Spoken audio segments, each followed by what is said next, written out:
There he is, officer. That's the guy who broke into my house, arrest him. The sharp, high-pitched cry tore through the calm suburban evening. I stood frozen, gripping the handle of my suitcase, watching the flashing red and blue lights dance across the flawless front of my own home. I work as a cybersecurity consultant, and I had just returned from a major project in Tokyo, 2 weeks ahead of schedule. The woman shouting from my porch, someone I recognized as Barbara, the overly assertive president of our HOA, had apparently moved herself in during my absence. She was draped in my silk bathrobe. The absurdity of the scene was almost surreal. She was accusing me of trespassing on my own property, all while she was the one squatting there. But what she didn't realize was that my early return was no accident. And the phone in my hand? It wasn't for vacation selfies. She had unknowingly walked straight into the most thoroughly documented high-tech trap of her life. Drop a comment telling me where you're tuning in from, because the way this HOA, Karen, ended up arrested for felony burglary in front of the whole neighborhood is beyond wild. It all began 6 months earlier, when I purchased what I believed to be my dream home.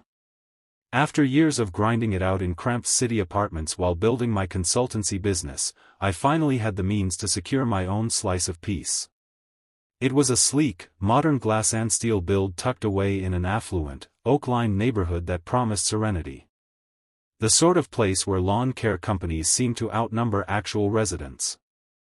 I travel often for work. My clients are global corporations with complicated digital security issues, so this house became my sanctuary, my personal fortress of solitude. But there was one snag I hadn't fully accounted for: the homeowners association and its queen bee, Barbara Clean. My first run-in with Barbara came less than a week after I'd moved in. She appeared at my front door, clutching a clipboard to her chest as if it were some sacred artifact. She was in her late 50s but tried hard to pass for 40, with unnaturally bright blonde hair pulled into a tight ponytail and a collection of pricey but slightly ill-fitted resort-style outfits. Her vehicle was a decade-old Mercedes sedan, polished to perfection, a fitting symbol of her whole persona, projecting a wealth she didn't quite possess. She greeted me with a smile that never warmed her icy eyes, then informed me that my choice of mailbox, a sleek, minimalist black steel design that matched the house, was apparently non-compliant.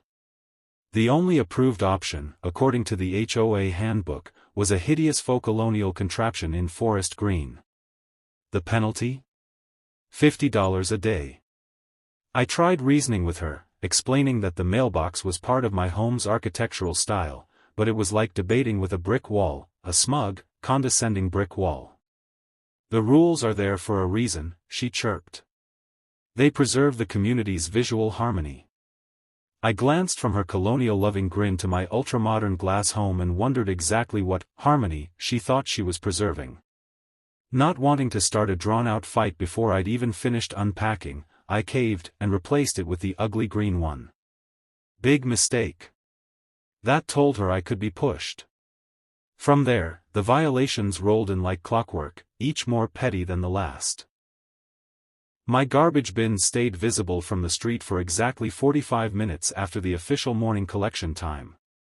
The small ornamental Japanese maple I planted wasn't on the pre-approved plant list. I even got a warning because a package sat on my porch for more than 3 hours, an eyesore, according to the note she slipped into my now compliant mailbox.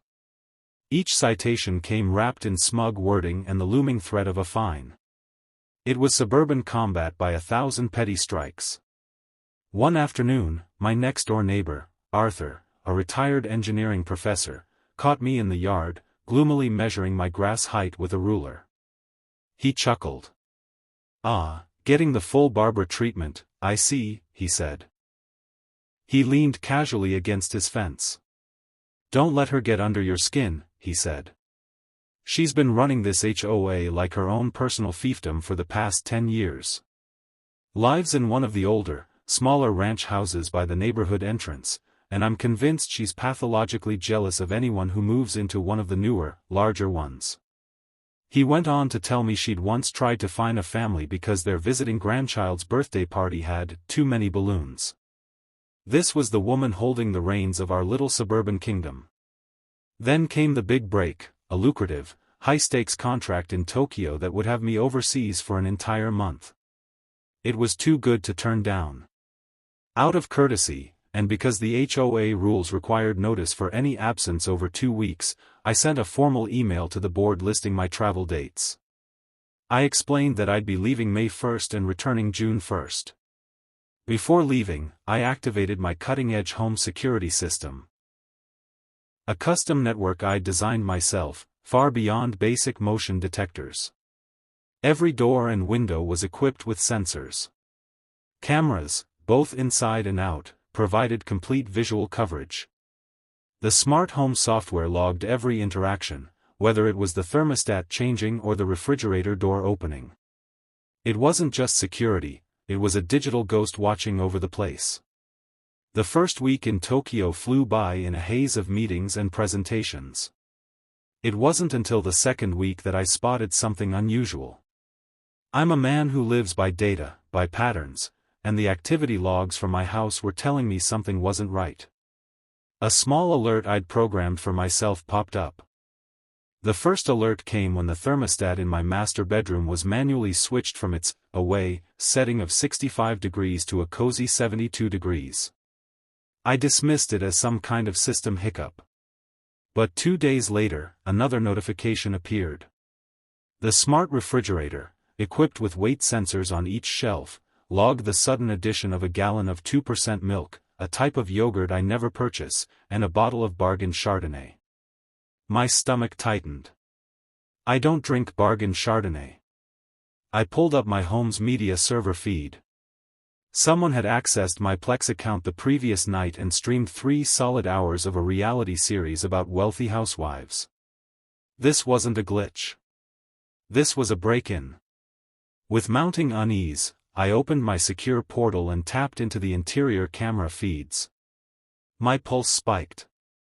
There, lounging on my living room couch, were Barbara and her timid, balding husband, Gary. She had one of my cashmere throws draped around her shoulders, sipping from one of my crystal wine glasses. Gary sat beside her, flipping channels with my remote. They were watching my 85-inch TV, shoes off, feet propped on my ottoman. It felt unreal. They weren't burglarizing the place, they were living in it. My thoughts spun, struggling to grasp the sheer audacity. The HOA had a bylaw requiring every homeowner to provide a spare key for emergency access.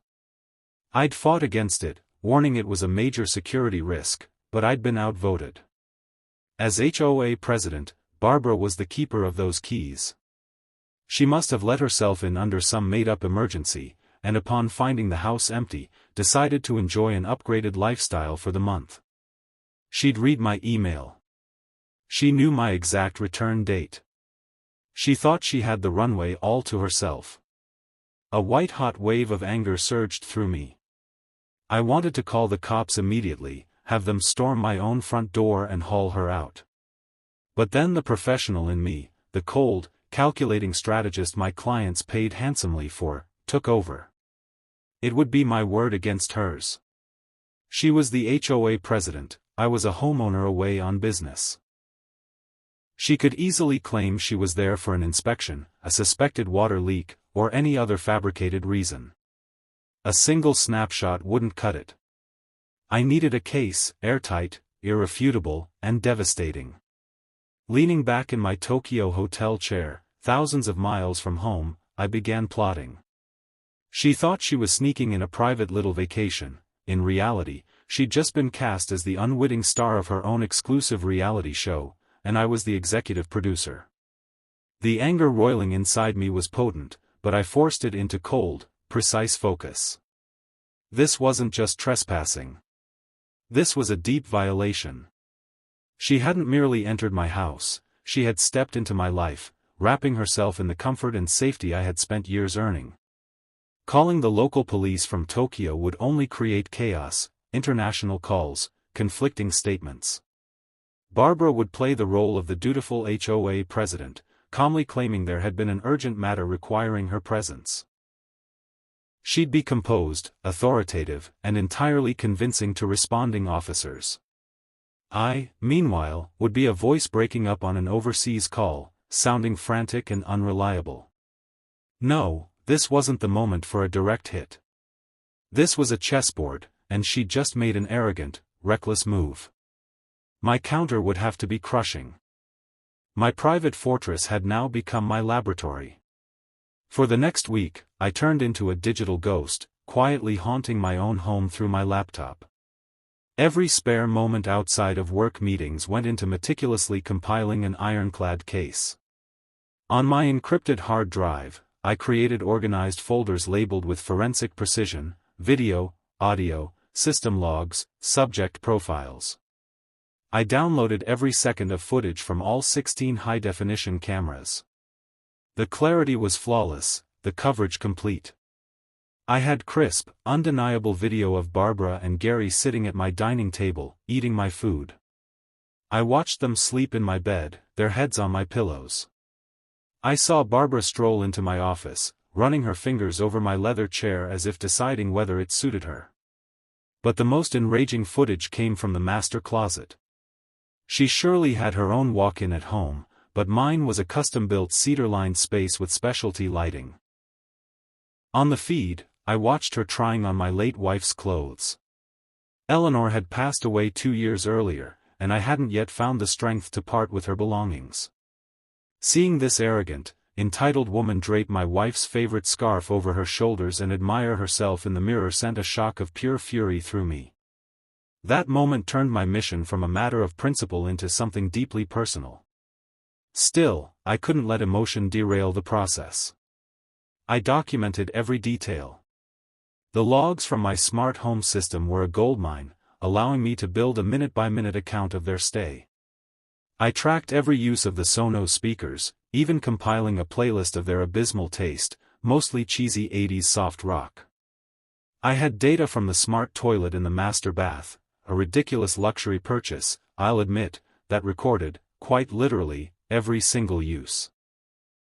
I noted the weight drop in my premium coffee beans alongside the corresponding increase in my espresso machine's water consumption. I built a spreadsheet cross-referencing guest bedroom electricity usage against known vacancy, proving they'd hosted visitors. On one occasion, I watched in tight-lipped rage as they entertained another couple on my back patio, serving my best single malt scotch while bragging about the perks of being on the HOA board. They were treating my home like a free high-end resort and private club. But the real key would be proving intent, showing that Barbara knew she was there without permission and had a plan to hide her. This was where modern tech handed me an almost unfair edge. Many of my interior security cameras were equipped with microphones, legally installed for protection. My state operated under a one-party consent rule for recording conversations, and since I was the homeowner conducting surveillance in my own property, the recordings were entirely lawful. I remotely switched on the audio feed from the camera in my home office, the room Barbara seemed to frequent the most. I struck gold almost instantly. I captured a phone call she made to a friend, her voice thick with smug delight. "Oh, it's fantastic, Marge," she gushed. "The owner's just some rich tech geek off in Asia for a month. The place is sitting here empty. The least I can do is make sure everything's in working order." Then she laughed, a harsh, grating sound like gravel in a blender. "Gary's in heaven with that 85-inch TV. We'll be miserable going back to our little shoebox by the main road." The real knockout blow. The piece of evidence that would obliterate any excuse she might concoct, came 2 days later. I was listening live, pulse pounding, as she and Gary got into an argument in the kitchen. Gary, who always seemed to tiptoe around her, sounded uneasy. "Barb, are you sure about this? What if he comes back early?" he asked nervously. And then Barbara delivered the sentence that sealed her fate. Her tone was sharp. I stood there without expression, letting her play out her performance. 911, what's your emergency?" I could hear the dispatcher's voice coming from her phone. "Yes, hello. My name is Barbara Clean. I'm the HOA president at 1120 Cypress Lane. There's a man here, he's trying to break in. He's threatening me. Please, you need to send someone immediately. She was surprisingly convincing. Her voice carried just the right amount of fake panic, painting a picture of a helpless woman being harassed by a dangerous intruder. I didn't say a word, just let her shovel deeper into her own trap. Within minutes, the calm afternoon was shattered by the wail of sirens. 2 patrol cars whipped around the corner and slid into my driveway, their flashing lights casting red and blue streaks across the scene. Right on cue, Arthur stepped out onto his lawn, watching with a mix of concern and quiet awareness, exactly as I'd planned. 2 officers emerged from the vehicles. One was younger, with an eager energy I would later learn belonged to Officer Reed. The other was an older, composed sergeant with a steady, weathered demeanor named Miller. They took positions, hands hovering near their holsters, scanning the situation. "Ma'am, sir, what's going on here?" Sergeant Miller asked, his tone calm in the middle of Barbara's storm of dramatics. Barbara extended a trembling finger toward me. "That man, officer, he's trespassing. He came onto my property and refused to leave.